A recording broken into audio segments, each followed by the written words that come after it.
Welcome to Portals of Perception and to Current Openings episode 16.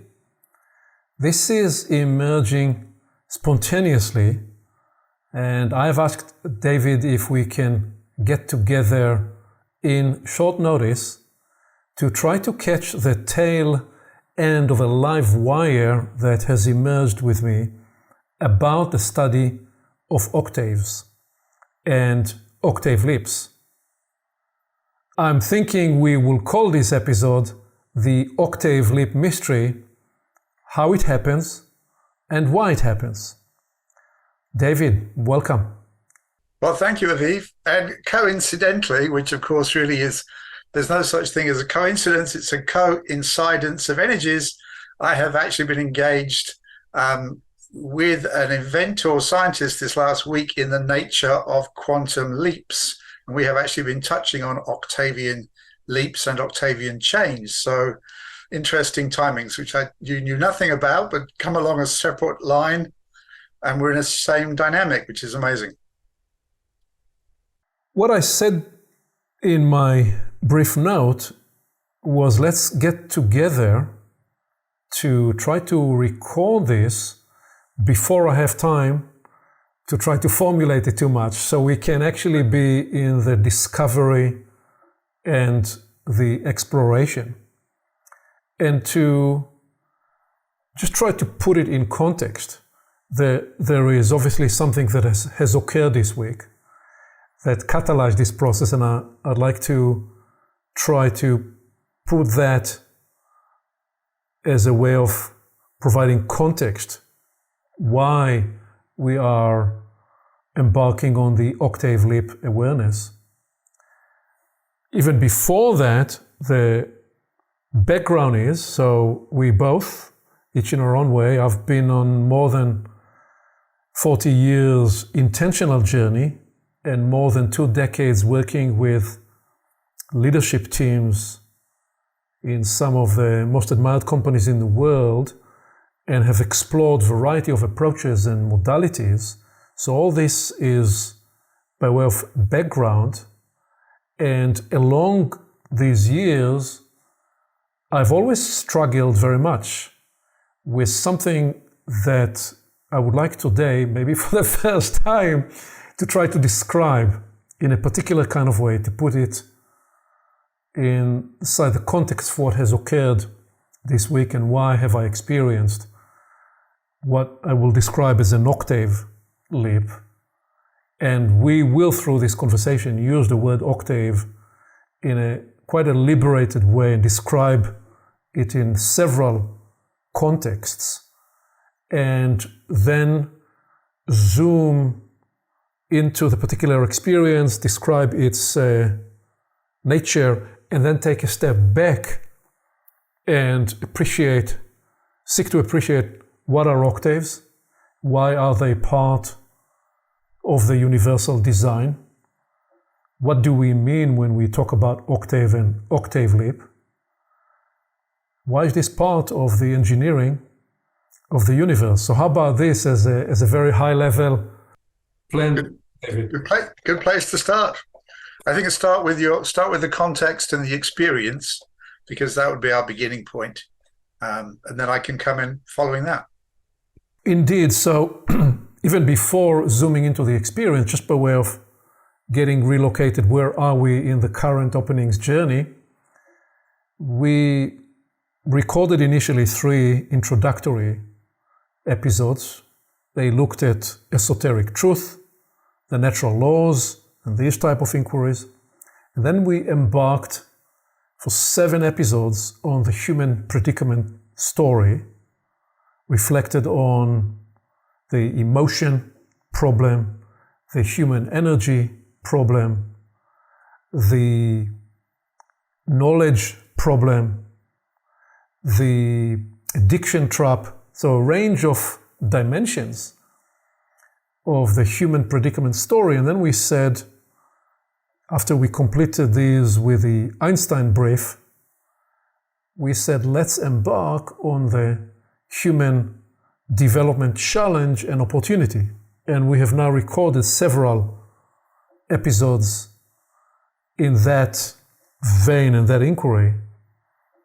And I felt this week that what occurred with me presented a kind of a quickening in some way into the potential and the inquiry of the human development challenge and opportunity.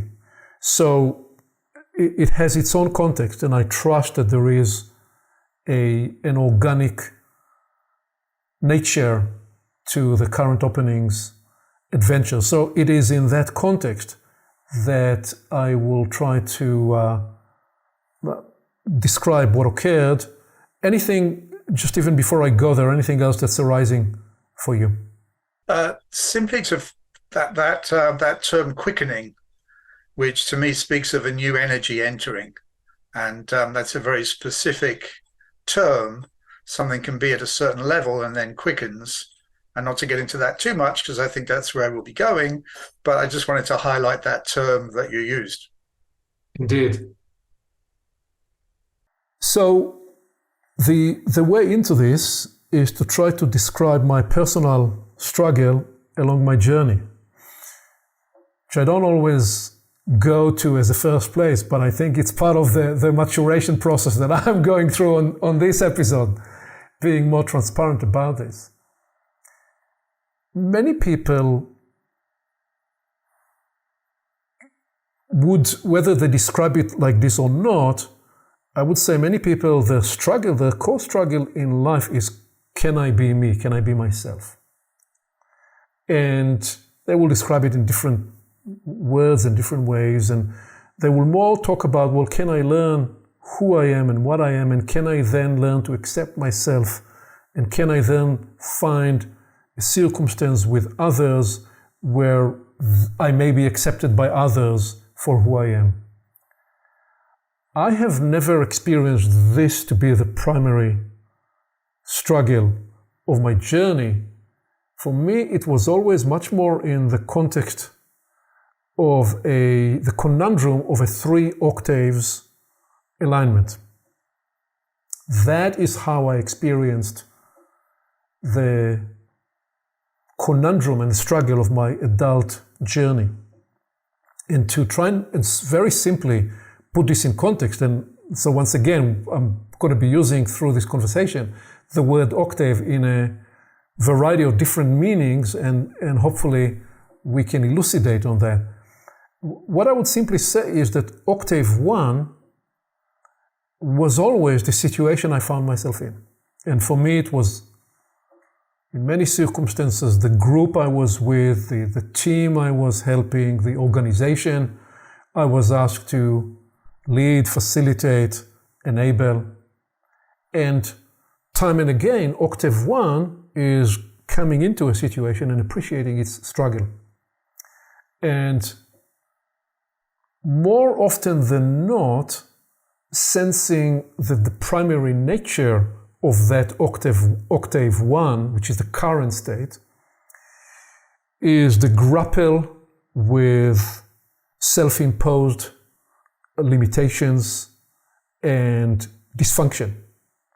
And that the invitation was, can I come into this situation and somehow intuit and recognize what I'll describe as octave 3. Octave 3 is everything that's potential for this dynamic, for this situation, that is not accessed at that moment in time. All that is in the art of the possible. So octave 1 is the situation I found myself in. Octave 3 is the intuition of all that's possible for this ecosystem, organization, team to access and to elevate into. And time and again, I felt that my struggle was, can I become an effective octave 2? Which means, can I facilitate? Can I become some kind of a facilitation agency for that process, a true effective enabler of that elevation or transition or transformation or transition from octave 1 to octave 3. And in that, if and when I can do that, I will discover a lot about the human function and, oh, by the way, I'll discover a lot about myself. So the big cry to find self has always primarily been for me inside this context, even before I knew what I was doing. I mean, this goes back to early youth, when I, in the youth movement, worked with groups, and time and again found that I was most at peace when I was in some facilitative function, even before I knew what I was doing. So, but then the nature of a struggle is that, number one, you need to engage with octave 1. Number 2, you need to be engaged in octave 1 without becoming entrapped or too enmeshed in it. So you are able to be still free to an extent to intuit and to sense what may be possible in octave 3, which is a potential future state. And time and again, what I confronted was, do I have the knowledge? Do I have the technology? Do I have the modality? Do I have the inner development to be tethered enough in myself, free enough in myself, and effective enough? And more often than not, I experienced the gap, the outage, the development opportunity for me. That has been my adult journey and my adult struggle. Can I relax enough into this role and function and capacity, and can I become more versatile, more capable, more effective? And such that I may be inside the octave 1 engagement and somehow intuit a fractal of octave 3 and find a way to access it such that it become a catalyst for the larger system that I'm working with, so that it discovers, it unlocks for itself what can perhaps be described as its higher opportunity. And that was the Holy Grail. So, in other words, the Grail was never a personal Grail. It was, yes, I need to do something in which there is an individuated journey. I have to become truly agentic, from the word agency, in a sense of freeing myself, and yet it's actually in the context of a service capacity for a larger system that I was operating in. So what happened this last week was that I led an event for a leadership workshop with 100 managers for a Silicon Valley company. And I want to describe a bit of what happened there and why I experienced that as an octave leap, describe a little bit of the experience, and then how I'm thinking about it, and then use it to step back from it to put in context a bigger appreciation of octaves. But let me pause here and just give you a chance to make any comment to, if anything of what I said so far brings up anything in you. Again, I'll come in on one particular term, not to in a way interrupt the line of the story, which is when you said about the Holy Grail. So much in personal development, human development dynamic, the Holy Grail is how developed am I? And it kind of gets into, I suppose, the second octave and holds there, and the brighter and more polished it becomes, the better the person feels about it. And what I'm getting from you is what I'd call it a functional Holy Grail, which is actually having a constitution to work with, bringing the higher into the middle, into the lower, rather than going lower to middle and then polishing that and polishing it, which then is the tool for much personal development work that I witness happening in the world, but it doesn't necessarily make space for that higher octave to come through. So I get a functional grail situation, which I've not put those things together before, but that makes sense to me. Indeed.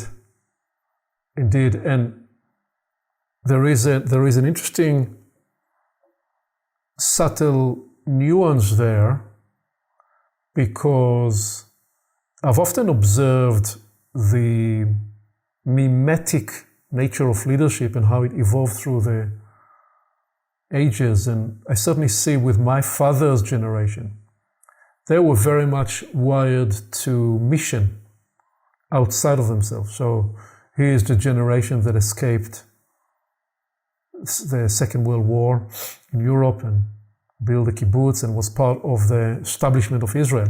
For them, the mission was very clear outside of them. Yep. In the mission I'm describing here, there is an interesting, subtle nuance configuration, which is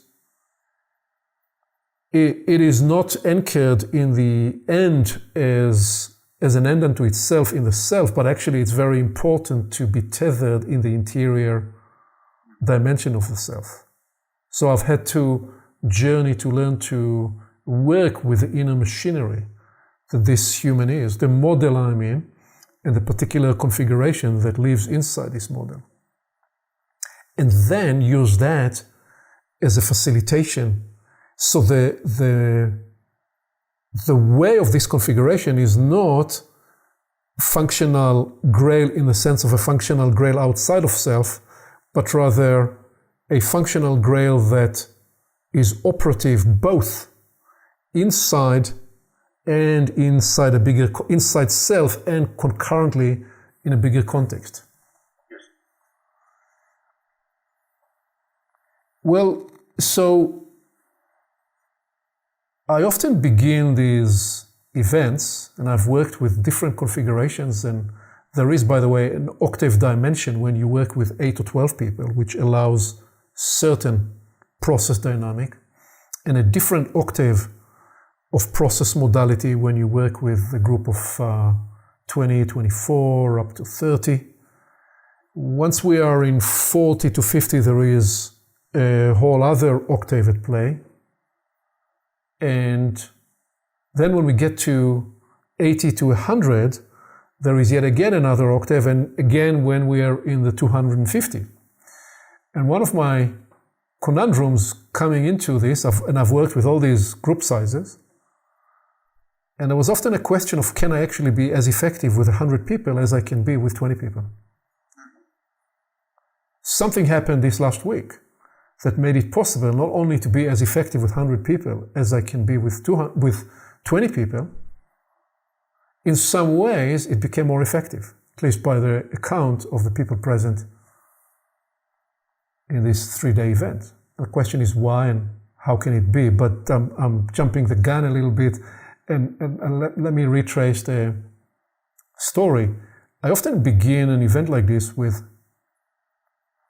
disclosing and sharing the core insight that catalyzed the Create New Futures modality, which is the work I've led in the corporate space with leadership teams over the last 2 decades.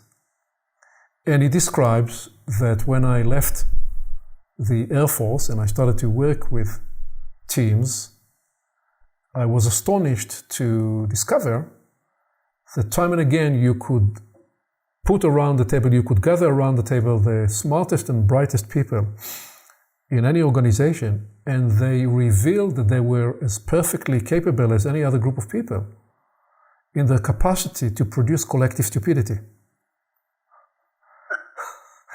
And it always get a bit of a laugh, because first of all, because everybody been to a circumstance of collective stupidity, even before I give the exact technical definition of collective stupidity, which I proceed to then give, which is that I define collective stupidity as a circumstance where not only do we not produce a sum that's greater than an output that's greater than the sum of the individual parts, which would be the definition of collective wisdom, we actually are producing a lesser output. In other words, we come together and for a variety of reasons, we make each other dumber, less capable, truly depreciate or diminish the intelligence capacity of each individual and, of course, of us collectively.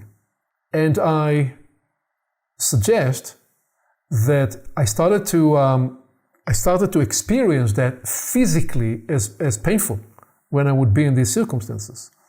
And therefore, the core inquiry that catalyzed this approach of working with leaders was, okay, but what will it take and what will enable us to break through that and unlock high-performing, the possibility of a team to be high-performing, high-functioning team. And then I ground that insight, that inquiry, in the discovery that actually what defines the answer to that question is not how bright or even brilliant or even genius the individual people are, but that the capacity of the team to build a set of processes and disciplines and rigor that unlocks collective learning process is by itself, and I in that way uplift the word learning from a general pedestrian context to something more specialized and describe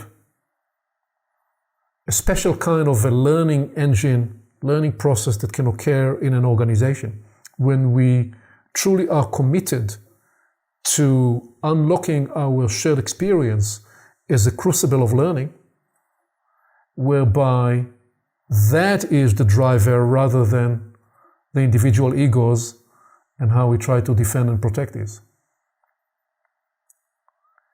And I then proceed to share a bunch of modalities and techniques, a whole range, a whole portfolio of capabilities. And what we do is we alternate these capabilities alongside processing the organizational content and context. So this is not them coming to just a development workshop, it's them working on creating the future of the organization, the future of their business, while we are re-architecting who we are becoming as a leadership, as an extended leadership team. And the discovery of the Create New Future modality is that by engaging those foreground and background inquiries about the strategic content of the organization, that's the what conversations in the foreground, alternating that with the background inquiries about who we are and what are the values and the behaviors that animate us and propel us and inspire us, and what are those core values that we aspire to embody every day at work, that when we integrate these conversations, we unlock something extraordinary. And in the process of which we cultivate a coaching environment where everybody can be coached by everybody else, including people from different levels, all of the above. So I began this in the way I started many events before, and I, about 5, 6, 7 minutes in, I was going through the process and covering the content, and something in me said, just watch what's going on here because something else is going on. And it was as though, I wouldn't say it was an out-of-body experience because I was very much in my body, but I felt that I was in the conducting and the delivery of the content, and at the same time something was looking at the situation from above and was noting and acknowledging that something else, it had a different quality about it. The first way I experience the quality is a certain precision and efficacy of language. I experienced that I was in a state where a more intelligent language than what would otherwise be available for me was accessed. And it enabled me to say in 100 words, what otherwise would take 200 or 300 words. I then also felt that I was inhabiting a different posture. Most of the time I worked with groups of 20 or 30 or 40 people. This time there were 100 people and I needed to be in front of a room, and there was a question of how do you reach people in the back. This was not an auditorium sitting, not a classroom sitting. I always have them sit around tables because I get a lot of interactions between them. But so there were 3 lines of round tables. And I felt that something was catalyzing me to occupy and inhabit a different posture that also had a certain exactness about it. And the third nature that told me that I was experiencing an octave leap of some kind was that there was a complete sense of congruence and alignment. There was something very straight inside. There was very minimal noise, or not at all. It felt very tidy. And the fourth nature that I experienced riding on top of that was a certain connective ease and flow, and a state of inner harmony. And if there was a fifth nature that accompanied that, it was a certain enhancement and well-being and a subtle radiance and blessings that accompanied that. And then, of course, perhaps most important, which revealed itself more along the days it evolved and in the following 2 days, was an increasing impact on the ecology, on the people, and the velocity with which I was able to experience them going through their transition in themselves, in suspending disbelief, in engaging with prospective possibilities, in embracing the modalities and the practices. So this entire experience, if there was a seventh nature, it was a certain glow.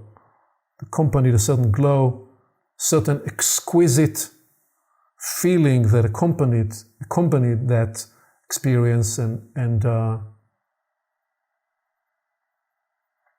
fine attunement and care that was a functional care. It's when you spend 3 days with 100 people and you feel that you can more or less reach everyone and get as many voices as possible. There is, there is a functional enhancement that is the human being in function rather than a personal charisma. There is a functional charisma. So every night when I'm on events like this, I debrief with Sarah, my wife, and give a report. On the last day, I offered the following report. I said that as we concluded the closing forum, the senior leader, the sponsor of the organization, stood up at the end. And he had a beautiful message to the group. He said, look, we're all professionals here. And I want to talk to you for a minute about what I have observed as a unique quality of professionals. He said, as professionals, we take care of our tools. If you're a professional carpenter, you take care of your tools. You prepare your tools before you work, and you tidy them after your work, and so on in every profession. And he said the benefit about having had a long career is that I've been for more than 3 decades in the corporate space, and I've just about had any possible training on the planet that's available in the corporate space. And he said, what we got here this week from Aviv was a set of tools. And as far as I'm concerned, he says, probably the best tool set you will find for a whole range of practices. So if we take care like professionals of the tools, we will embrace these tools. We will put them to work. We will take care of them. And so I reported this to Sarah, and she said, okay, this sounds quite extraordinarily beautiful. And she immediately asked me back the following question. So when you hear something like this, how do you keep your ego in check? And it was very curious what I heard myself say back to her right away. I said to her, it's interesting. It's a point in my journey where I'm not all too based in the ego at all. There is a certain gratification and joy for the impact, but I'm more interested in the analytical, forensic inquiry of what enabled this octave leap, number one. Number two, is it a fluke? Is it a one-timer? Or am I able to sustain it? Yep. And more importantly, is there a way to decode what are the elements that enabled this such that A, I can share it with others, B, I can develop an operating system that can sustain it. And it was at that point that it crossed my mind that I should be in touch with David and we should try to do a recording about it before it all get too processed and used up. So I have a little more about just appreciating what enabled it. But even before I go there, I'd like to give you, because I said quite a bit, I'd like to give you the space to make any comment you'd like to make. I would simply, before that, say that I can decode some of the anatomy components of the process, but in the bigger scheme of things, it's a mystery. Yeah. It's a mystery. This is where I said that it felt like a quickening, and you and I have been in this space together for many years, and we often would compare notes and describe experiences. The capacity of the human to engage with above personal octave, be in a functional capacity, and unlock a more exalted and liberated and resourceful dance, such that the impact is even greater, is part of the promise of the human development. So I want to be careful to not pretend that I've arrived anywhere, or that it was a notation. Something occurred this week, and I am 100% certain, as life would have it, typically when you are notching into a new octave, life will provide you quickly some experiences to test whether it's a sustainable octave or whether you're going to fall on your face and need to pick yourself up again. And by the way, the two are not mutually exclusive. It's part of the human experience. So I said quite a bit there. Well, absolutely. Even on this last point, which is you put your head into a new octave, and then sometimes you're back in the old octave, and then you get back up into the new one, and it can take multiple applications, I would say. But it does summon what you said about that functional aspect. It did summon a certain phrase, which is to do with impersonal essence satisfaction of a job well done. And that's something which I encountered many years ago from an ancient teaching, actually, thousands of years old. They were demarking the difference between an ego, short-term, heated kind of satisfaction and a deeper essence satisfaction of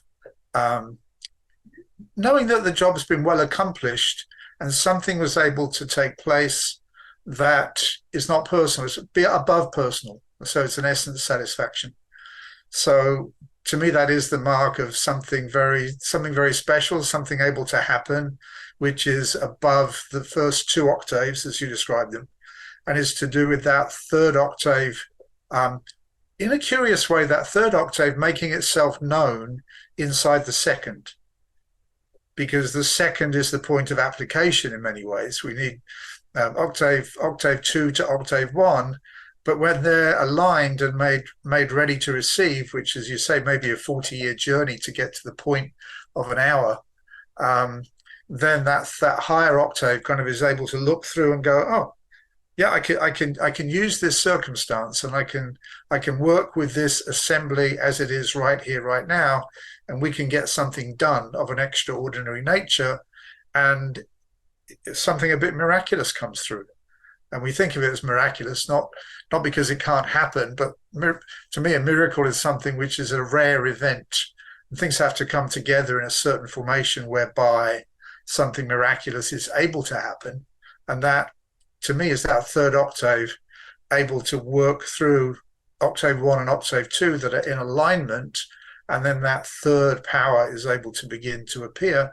And I do think we're built for it, but it's unfortunately quite rare these days. It tends to happen more in the artistic realm. People have the experience where in music, we'll get to that, I'm sure, with octaves. But it's possible in every realm, whether it be, as you said, carpentry, flower arranging, whatever the human lines itself up to, there's kind of a genius that goes with it if we're able to hold and receive it. And I think it's a receiving more than a, we'll get to this, but I don't think I can make an octave leap, but something else can quicken an octave leap in me if I can be in the right place at the right time with the right assembly. It's kind of that way around. And that's one thing I've learned, maybe to say at this point, about the idea of a quantum leap, talking to my scientist friend and working on that, which is that simple understanding. For years I've wondered what is a quantum leap and how does it work? And very simply, well, one thing that was said was, if someone says they can understand quantum, they don't. That was one interesting expression. But the other was that it happens because of a new energy entering. There can't be an octave leap without new energy coming in from somewhere. So even when we see water boiling, there has to be the application of heat from somewhere to cause the molecules to get excited, and then it changes state. So when I think of now a quantum leap or a change of octave, there's going to be a new energy incoming, a quickening, as you say, a new energy incoming from somewhere to cause that to happen. Yes, beautifully described, David. So what you're proposing there is that we consider that octave 1 is the current human condition. Octave 2, in this case, is the functional mediation or facilitation. And octave 3 is really an invisible, luminescent realms of potential. And rather than the human claim that, the human can fashion a ripening maturation that's ready to receive. And then it's more the case that the third octave presents itself because it feels welcome. And when it does, the human can experience that third octave. And what you've described as the essence of job well done satisfaction, it has a certain sweetness in the interiority of a person. What that actually is truly the depository nature of that blessing that comes with the third octave, and what it does and how it impacts down to every cell.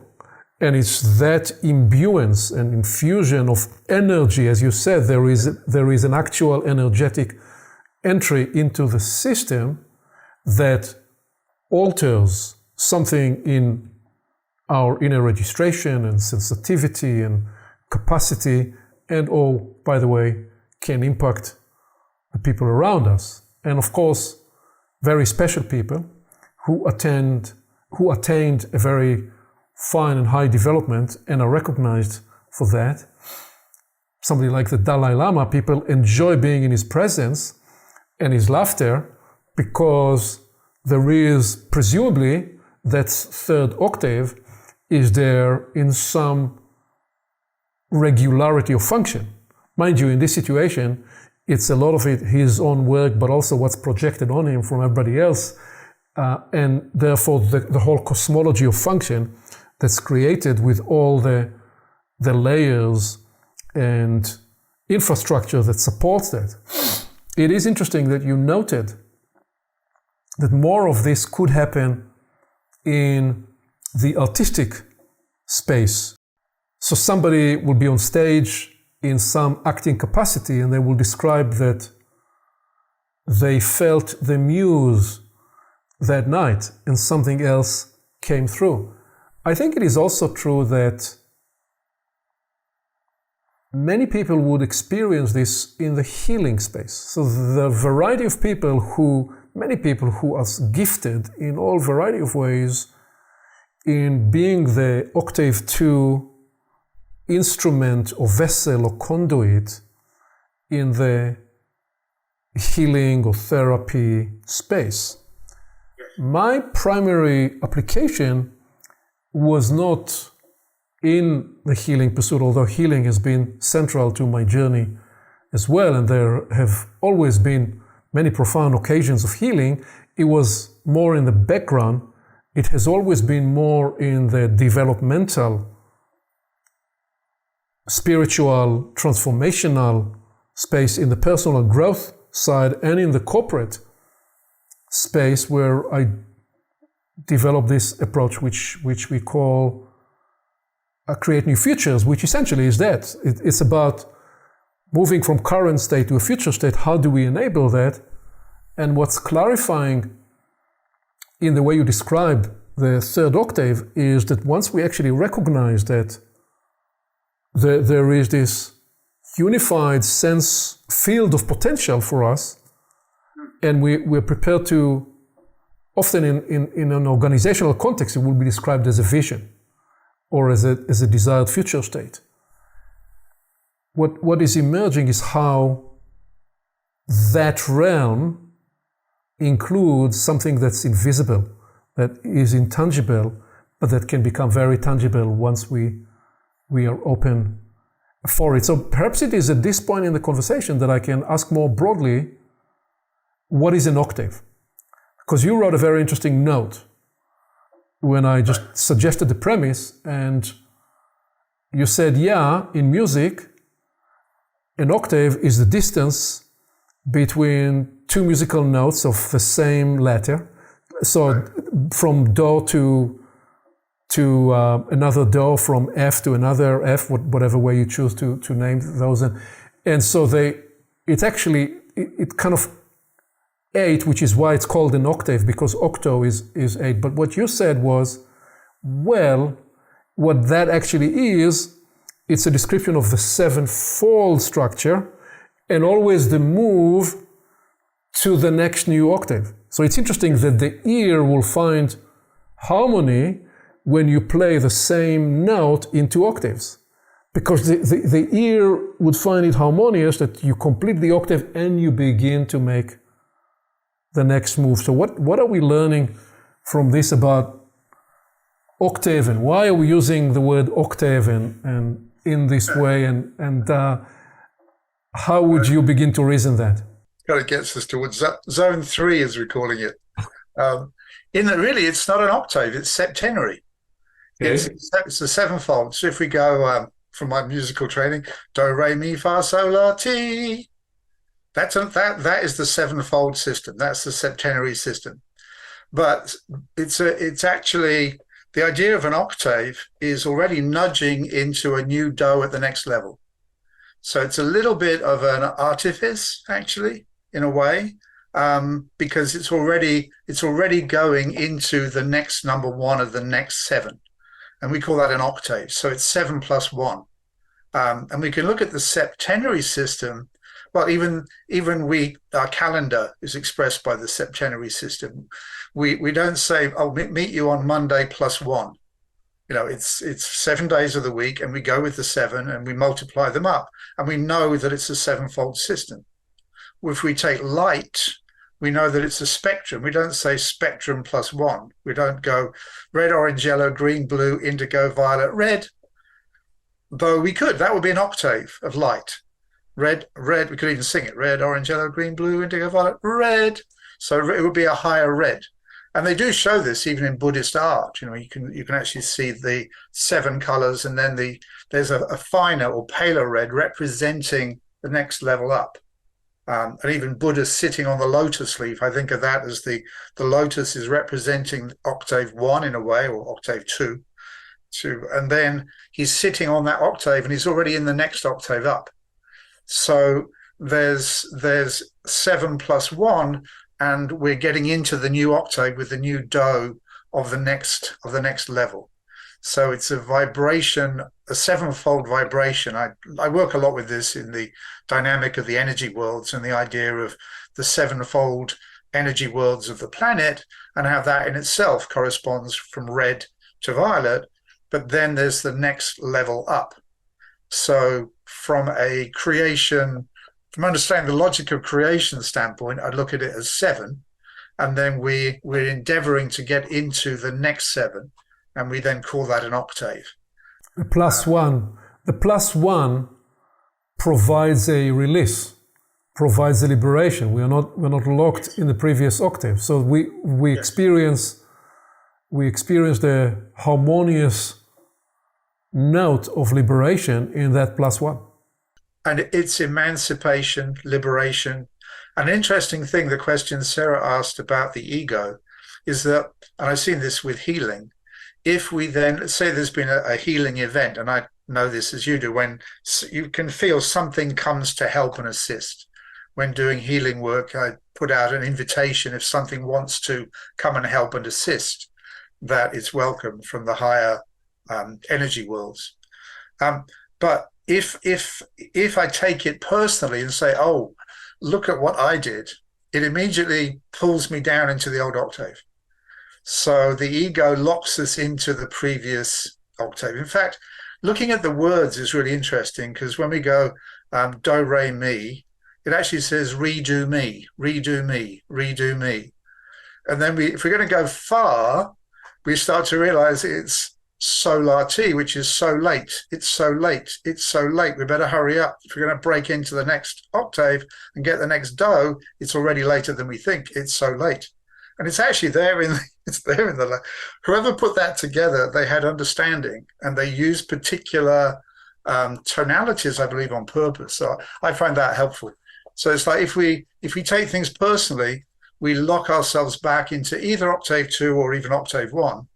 And because it's like we block off future happenings. So when such a thing happens once, I think the greatness is that it means it's more likely to happen again, because it's happened once, it's made possible. As long as we don't block it off, as Sarah said, with then taking it personally, because that would close the door. So there are a couple of important insights in what you're offering about the dynamic of octaves. First, indeed, that we don't want to seal ourselves or lock ourselves in one octave. Yeah. There is so one octave leads to another octave, leads to another octave.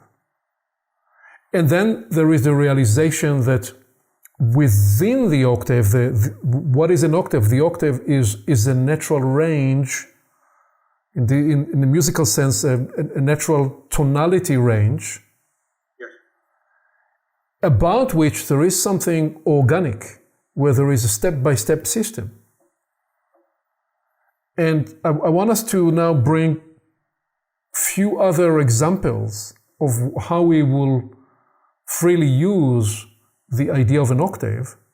And then after we reflected on a few more examples, ask again the universal question of, so what is the reason why there are octaves as part of the universal engineering? And the next place I will go to is describing the octaves of a tree. One way to count this is that the tree has 5 octaves. So the root system represents 1 octave. And the full range of nearby roots and deeper roots. A second octave is the trunk. Yep. The trunk coming out of the roots, and the third octave is the branches that come out of the trunk. And the fourth octave would be the leaves that grow on the branches. And the fifth octave would be the flowers that become then fruits. So that's how I would describe it. You can describe it in a different way and you'll come up to 7. The important usefulness in this is, can I actually look at the creation of a tree and feel and attune to those different octaves? And I find it very productive and useful in my own contemplation to think about this through my own lens, because if I think about the roots, I can ask, okay, how deep are my roots? And I typically will come up with an answer, well, whatever depth they are, they can get deeper. So keep on working. Keep on working, because the thing about deeper roots is deeper roots will get you nutriment that you couldn't get at surface level. Yeah. And then I'll ask, well, how strong and stable and robust and steady is the trunk that I'm building in my life, like the core formations that are the foundation of why I do what I do.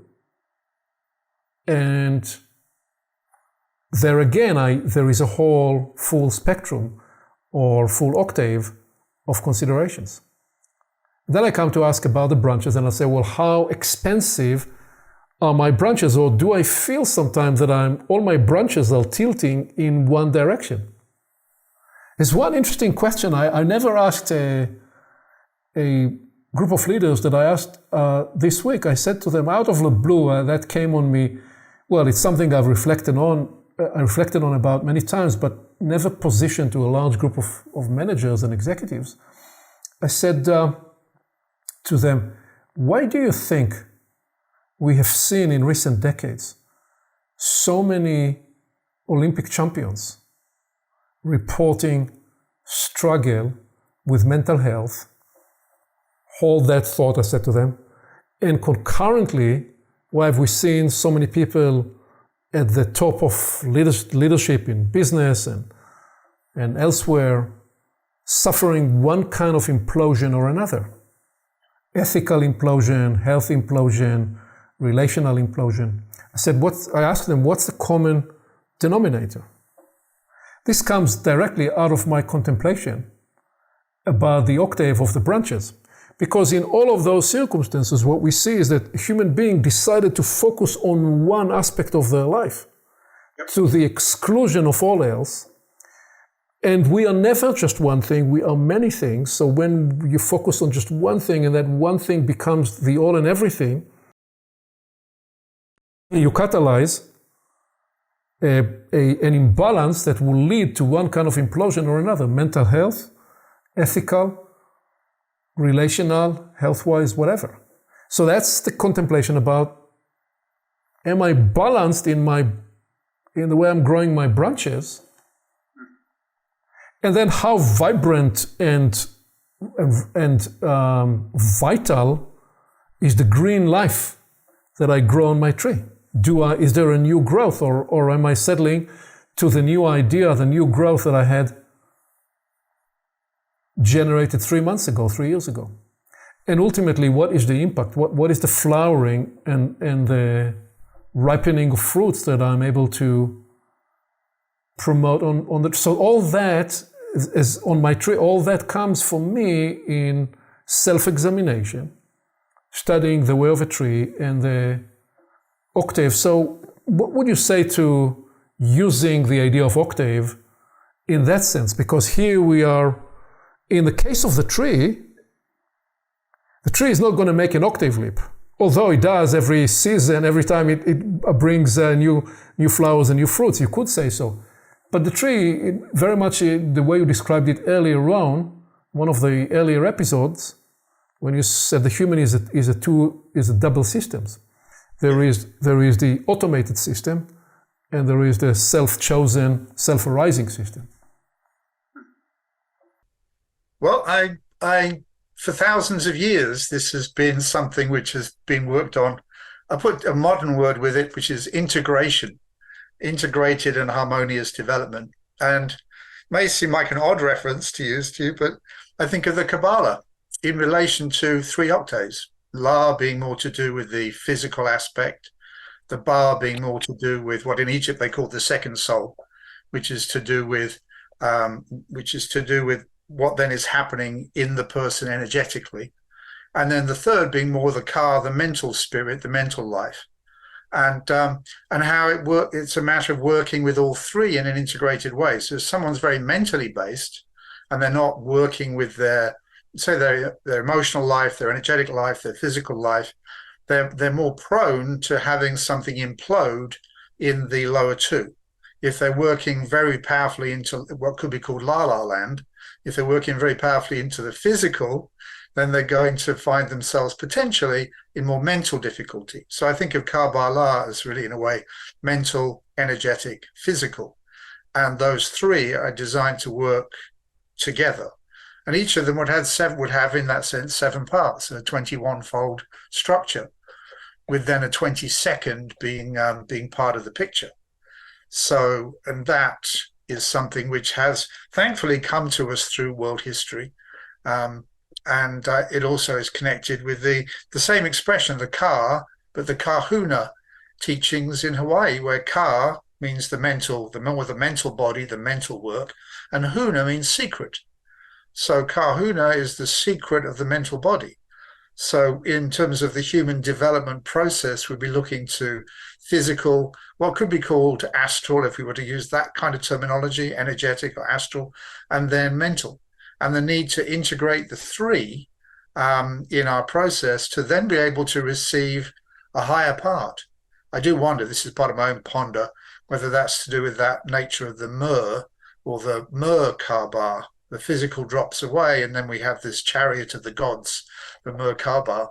And there's esoteric clues sprinkled in world history to be come upon. And I think part of that human quest has always been to be in a position to receive that higher illumination. But even after illumination, there's a marvelous Buddhist saying, after enlightenment comes the laundry.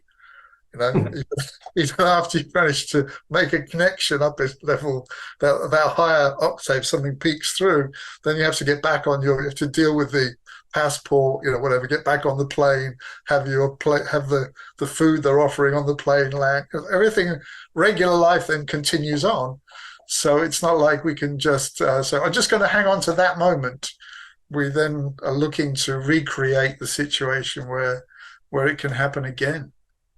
So you took us right into the both Eastern and Western esotericism, and some of what you describe as the laundry after the Enlightenment is what we've mapped on several occasions here in Portals as part of the ensoulment work, which is the choice to not stay in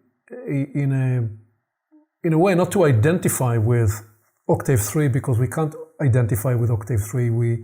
We were facilitative and ready enough to receive, as you said, but we can't claim it. It has its own come and go nature, and we have to attend to whatever it is that we have to attend to. And the more we do the work in Octave 2, the more of that third octave will come to bless us. So I'm curious if we try to build just a little more on this inquiry into octaves. And if I ask you so when you think about a caterpillar as one octave, and the chrysalis as another octave, and the butterfly as a third octave, what is the insight, what is the intelligence that we could glean from that natural theater of octaves? Well, actually, first thing that comes to mind is a cartoon where there's 2 caterpillars and they're on a leaf and they're munching away, and a butterfly goes by, and one of them turns to the other and says, "Wow, you'll never catch me up in one of those." And I think that's to me, that encapsulates something about the degree of change from caterpillar state to chrysalis to butterfly. The caterpillar could not envision being a butterfly. Although the butterfly brings into the chrysalis the imaginal cells that become the constitutional arrangement that aggregates and is releasing later the butterfly. So the imaginal cell is in the caterpillar, but at an unconscious or semi-conscious level, certainly not conscious. So the caterpillar's job is to be a thoroughly good caterpillar and actually fulfill that dynamic. And then in doing that, it naturally evolves into the chrysalis state. And then it's fully being chrysalis. And then from inside of that, as you say, the template is already there of the emerging butterfly. And there's a struggle. And I think this was something else that, it's like when someone tries to help the butterfly emerge from the chrysalis, if they actually help it, then the butterfly doesn't have enough strength to fly because they've reduced the struggle.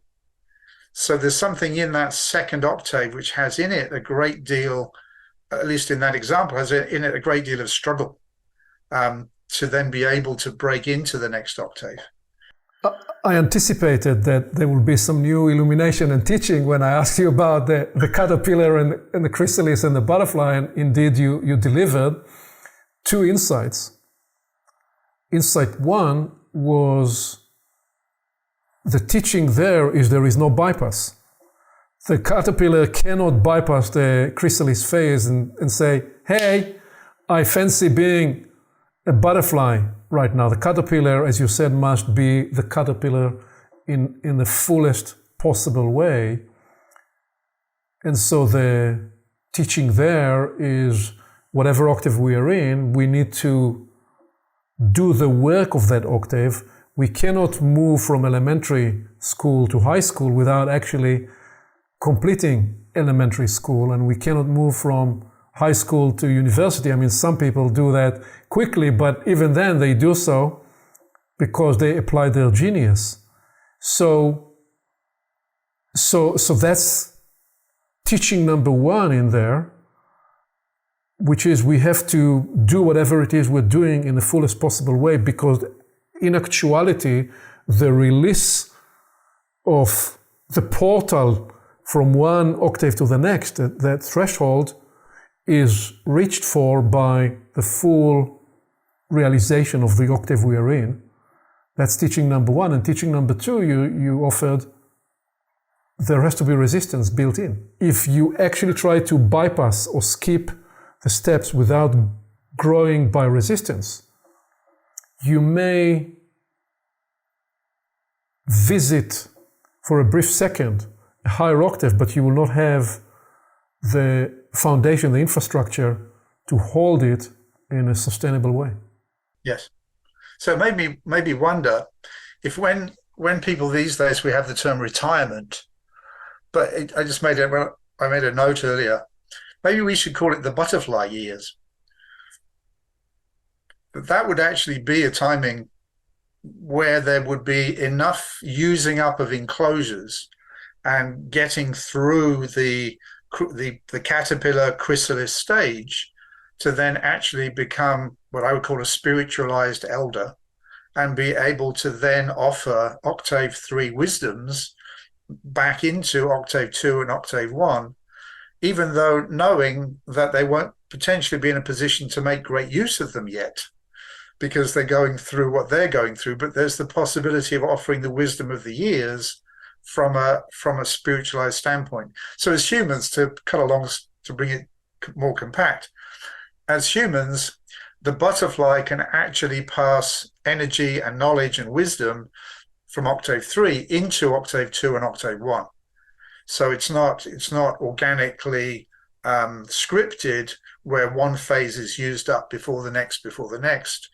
There can be cooperative ventures to actually distribute higher spiritualized knowledge, which I think has been very much the attempt in the origins of world religions, is to give octave 3 understanding and energy, whether in the form of certain ceremonies or in the form of teachings or even the form of dance, whatever the form was. It was to actually have octave 3 not only knowledge, but energetic connection transmitted through.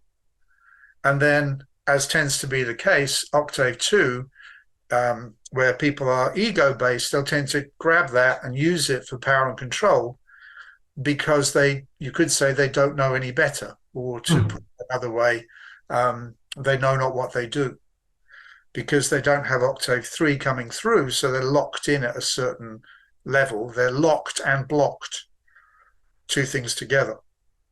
So all that we are describing begins to paint a picture and offers a possible access point to the bigger inquiry of why is this a gradiented universe? What is this design feature of octave followed by another octave followed by another octave? Why is this part of the engineering of the universe and part of the engineering of the laboratory of life? And at the simplest and the highest level, what I sense the answer is, beginning of the answer is, that this universe, as we described in previous conversations, is a crucible of development and growth and transformation. If everything was at the same level of energy, then everything would be stasis. There would be no change. Yes. So how do you produce an ecosystem, a living ecosystem that enables change and learning? Well, you'd need to introduce different levels. But if you introduce different levels, you'd need to not only introduce different levels, there would need to be an organic way to move between the levels. And then there would have to be some containers of certain range of levels, which is what we call an octave, right?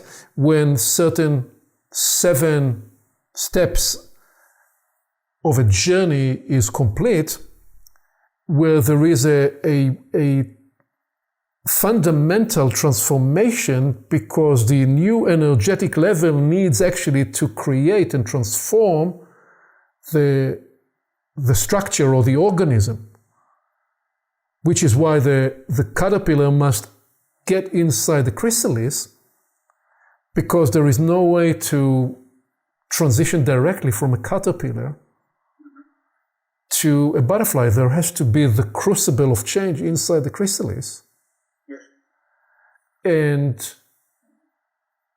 that is truly a description of not just a re-architecting of the physical structure, it is the re-architecting of the physical structure and the rewiring of all the attributes of the system, such that a new elevation can be entered. Now, increasingly, when you go from elementary school to high school and then to university, perhaps it's not as transformative as from a chrysalis to a butterfly, even though some people, when they go to university, it does experience a bit like that, because the increasing range of freedom and self-authoring responsibility has about it dimensions that would never really open in the previous octave.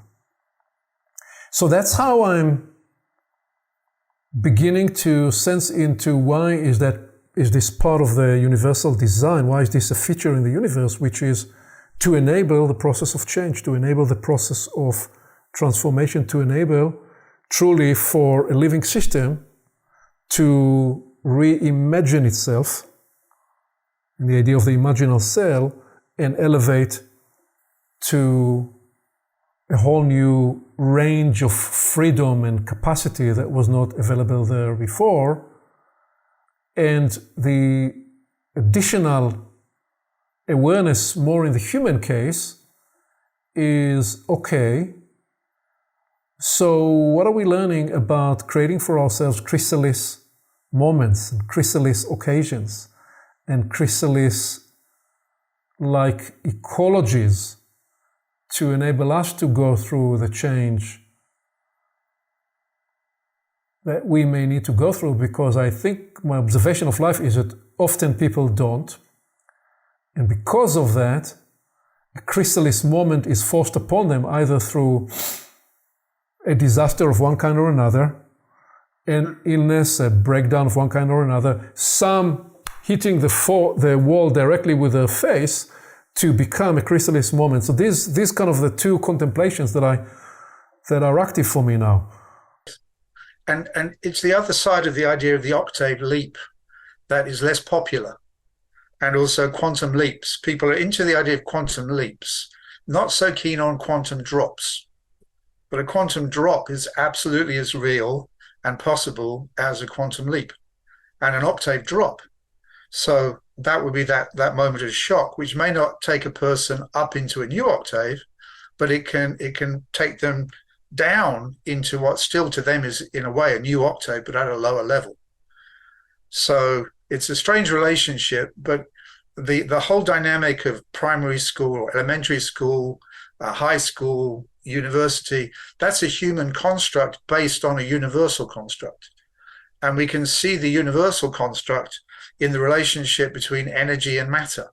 You know, this scientific quest for the E equals mc squared. What do we have there? We have a relationship between energy and matter.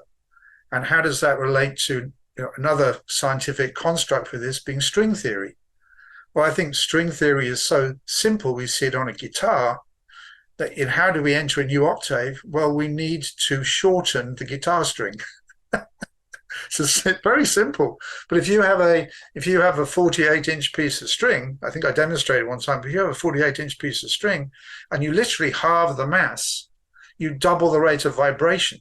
As long as you keep the atmosphere constant, the nature of the string constant, it is a universal law that is the basis of the octave, the understanding of octaves, because it comes out of stringed instruments. So if you shorten, if you halve the mass, then you double the vibration, you double the frequency. It's very interesting to me. In certain ancient cultures, they were focused on high vibration music. Like say in Egypt, they were very much into the treble. Now in a lot of modern music, it's very bass driven, which is actually more to do with a lower vibration. So we get this relationship between the level of vibration and the relationship between the energy and the mass. And that as we go up the octave, it's possible to increase the consciousness. So I think of consciousness in that sense as a third vector. Like, although my business is called Energy Worlds, because we're so focused on matter at the moment in the world. But if the world was entirely focused on energetics, we need a different business called Matter Worlds, because those two parts are related to each other. But to me, the third vector is consciousness, being conscious.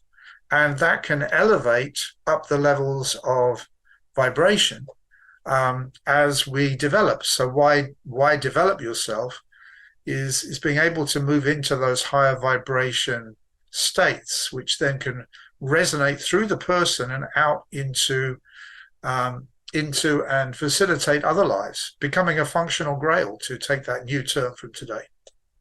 Well, so you're really describing there, perhaps this is the exit point for us from this conversation today, because you're really describing how the inquiry of octaves and the study of octave leaps is integral to this broader inquiry we positioned about the human development challenge and opportunity. And essentially suggesting that octaves are a universal engineering to facilitate change and elevation, orchestrated, facilitated through the entry of higher energetic states. And the octave is the natural technology to enable that. And I'm also going away from this conversation with a contemplation about conscious need, the need for conscious design of chrysalis ecologies and chrysalis moments, such that we can facilitate the transformation and change that we are hoping to create, to reach a higher octave, rather than those being forced upon us, as you said, into more of an octave drop. An octave drop, by the way, quantum drop, octave drop, is a bit like an air pocket in flight. You're flying at a certain elevation, and all of a sudden, because there isn't a stable air below you because of the whatever currents in the air, the analogous in the human case will be that you haven't developed the stable foundation, and you drop your standards. We talked about standards as the level below which you won't go because you have established that infrastructure in yourself. So there's much that we can build on in this, and the intuition was to access this experience that visited and blessed my life this week as a catalyst and as an entry point for an incomplete starter research into the study of octaves and octave leaps. And now accompanied by Chrysalis moments. Indeed. Thank you. Which does strike me also that whole dynamic and the insistence on staying in the Einstein brief was a Chrysalis process in many ways. Indeed. Staying with the problem. Yeah. Thank you, David. Thank you, Aviv. To be continued. Absolutely. All right. Bye now.